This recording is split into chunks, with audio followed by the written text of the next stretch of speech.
কাবা ঘরের গেলাফ ধরে কানলেও আপনি আমাকে যে মিথ্যা অপবাদটা দিয়েছেন এটা মাফ হবে না যতক্ষণ না আমি মাফ করছি।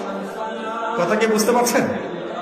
মনে করেন আপনি আমাকে মিথ্যা একটা অপবাদ দিয়েছেন এবং ধুয়ে রেখে দিয়েছেন একদম মিথ্যা অপবাদ দিয়ে, যতক্ষণ আমি আপনাকে মাফ না করছি, কাবা ঘরে গিয়ে গেলাফ ধরে কান্নাকাটি করলেও এই পাপ মাফ হবে না ইনশাআল্লাহ। এই অবস্থায় মৌত হলে কি হবে? পরকালে দেখবেন আমি দাঁড়িয়ে আছি আপনার জন্য, আপনার হিসেব হচ্ছে, হিসেব শেষ। আপনি সালাত, সওম, হজ জাকাতের নেকি নিয়ে উঠেছেন, কিন্তু দেখছেন আমি দাঁড়িয়ে আছি, আমার মতো আরো 10 জন দাঁড়িয়ে আছে।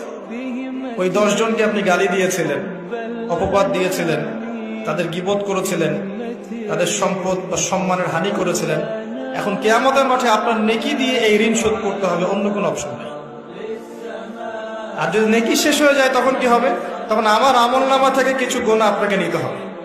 আল্লাহ পাক ন্যায় বিচারক।